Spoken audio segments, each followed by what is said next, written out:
আসসালামু আলাইকুম, আমি শাহর হাসান আপনাকে আজকে ভিডিওতে স্বাগত জানাচ্ছি। আজকে 9 জুলাই 2025 আজকের বাজার পর্যালোচনা এবং কয়েকটি গুরুত্বপূর্ণ নিউজ নিয়ে আপনার সামনে হাজির হলাম।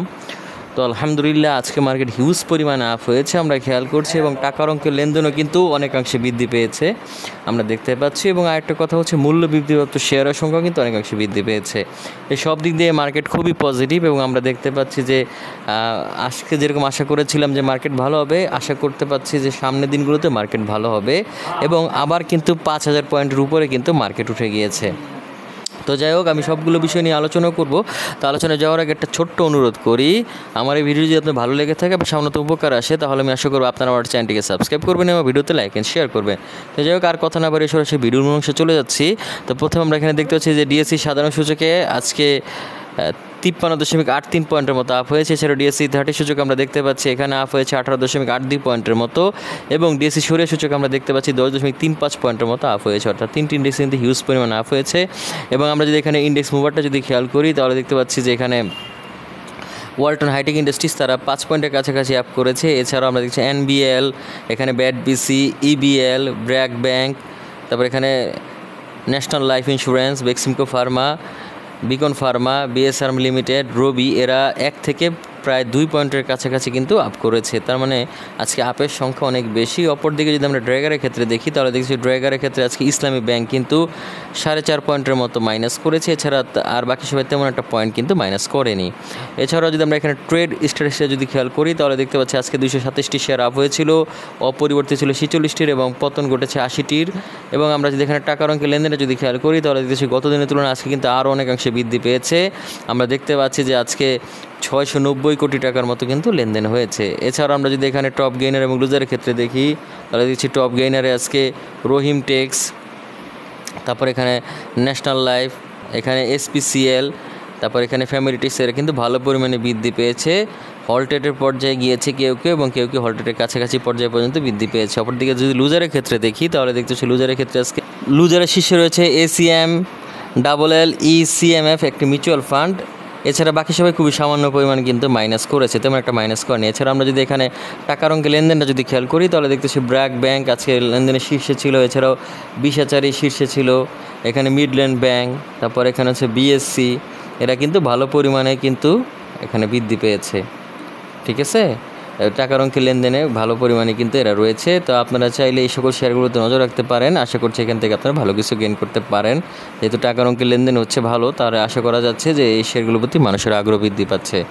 এছাড়াও যদি এখানে মার্কেট ম্যাপটা যদি আলোচনা করি, তাহলে দেখতে পাচ্ছি মার্কেট ম্যাপে আজকে jute sector, engineering sector, IT sector, তারপর এখানে ট্রাভেল অ্যান্ড লেজার সেক্টর, এখানে সিরামিক সেক্টর, এরা কিন্তু ভালো পরিমাণে কিন্তু লেনদেন হয়েছে। ইন্স্যুরেন্স সেক্টর, এরা কিন্তু ভালো পরিমাণে কিন্তু লেনদেন হয়েছে বা বৃদ্ধি পেয়েছে। আমরা খেয়াল করি সার্ভিস অ্যান্ড রিয়েল এস্টেটও কিন্তু ভালো পরিমাণে বৃদ্ধি পেয়েছে। এই হচ্ছে বিষয়। তো আপনারা চাইলে এই সকল সেক্টরগুলোর প্রতি নজর রাখতে পারে, এখানে আপনারা চাইলে বিনিয়োগ করতে পারেন। এছাড়া এখানে যদি ব্লক ট্রানজিশনটা যদি খেয়াল করি, তাহলে দেখছি লাভেলও এখানে টাকার অঙ্কে ভালো লেনদেন হয়েছে ব্লক মার্কেটে। এছাড়াও আমরা দেখি মিডল্যান্ড ব্যাংক, তাহলে এরাও কিন্তু ভালো লেনদেন হয়েছে ব্লক মার্কেটে। এখানে প্রিমিয়ার সিমেন্ট আমরা দেখতে পাচ্ছি, এরাও কিন্তু ভালো লেনদেন হয়েছে ব্লক মার্কেটে। এই হচ্ছে বিষয়।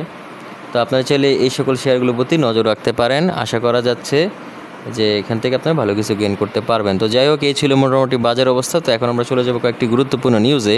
তো প্রথম আমরা যেই নিউজটি নিয়ে আলোচনা করব, সেটি হচ্ছে শেয়ার বাজারে ঝলমলে পারফরমেন্স, আস্থা ও তারল্যের নতুন ঢেউ। তো আমরা দেখতে পাচ্ছি যে শেয়ার বাজারে আজকেও বিশাল পরিমাণে আপ হয়েছে, আমরা বলতে পারি অনেক দিন পরে মার্কেট খুব ঘুরে দাঁড়িয়েছে সুন্দরভাবে। তো এই সকল শেয়ারগুলো যদি ভালোভাবে বৃদ্ধি পেতে পারে নিয়মিত, তাহলে যে পরিমাণ অর্থ হারিয়েছিল বিনিয়োগকারীরা, সেটা আবার ফেরত পাওয়া সম্ভব হবে।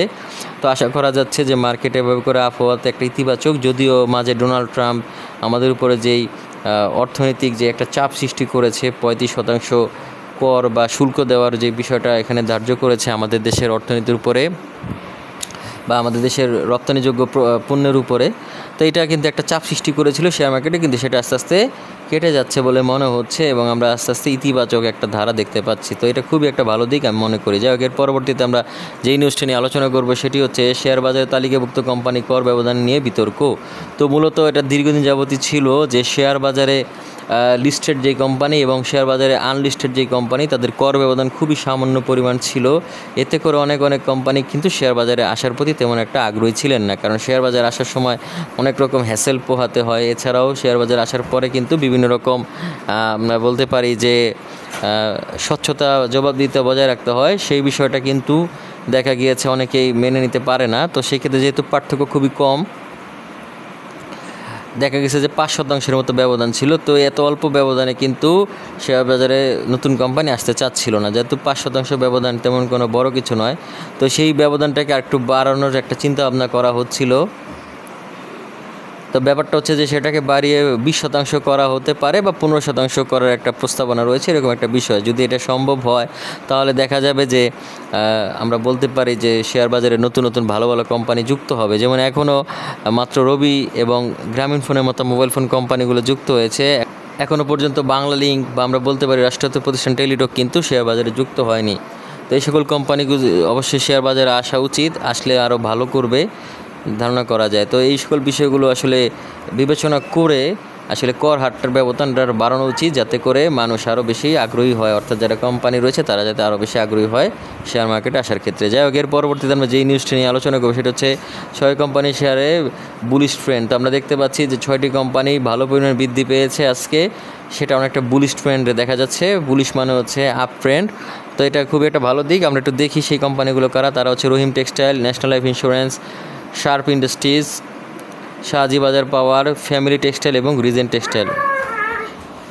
তো এটা কিন্তু খুবই একটা ভালো দিক। আমরা দেখতে পাচ্ছি যে এই সকল শেয়ারগুলো আজকে ভালো করেছে। এখন আপনারা চাইলে এই সকল প্রতি নজর রাখতে পারেন, আশা করছি এখান থেকে আপনারা ভালো কিছু গেইন করতে পারবেন। যাই হোক, এর পরবর্তী আজকে সর্বশেষ যেই নিউজটি নিয়ে আলোচনা করবো সেটা হচ্ছে মুনাফা তোলা আগ্রহে 2 খাতের শেয়ারে বিক্রির চাপ। তো মূলত বেশ কিছুদিন যাবত আবহাওয়ার কারণে মার্কেটে কিন্তু কিছুটা বিক্রির চাপও বৃদ্ধি পেয়েছে। আমি মনে করি সেই ক্ষেত্রে 2টি খাত কিন্তু বেশি এগিয়ে রয়েছে। সেই 2টি খাত কারা আমরা যদি দেখি, সেটা হচ্ছে যে ব্যাংক খাত ছিল একটি, এবং আরেকটা আমরা যদি খেয়াল করি বস্ত্র খাত। তো এই 2টি খাত কিন্তু মুনাফা তোলার একটা চাপ ছিল, অর্থাৎ এই কারণে কিন্তু সেল প্রেশার বৃদ্ধি পেয়েছে। তো যাই হোক, এই হচ্ছে বিষয়। আশা করছি যে এই 2টি খাত আবার ঘুরে দাঁড়াবে এবং পতনের হাত থেকে আবার শেয়ার মার্কেটকে রক্ষা করবে। তো যাই হোক, আজকের বিষয়টা কথা বাড়াবো না, আজ এখানে বিদায় নিচ্ছি। আগামীতে দেখাবে নতুন কোনো ভিডিও নিয়ে। সে পর্যন্ত আল্লাহ হাফিজ, আসসালামু আলাইকুম।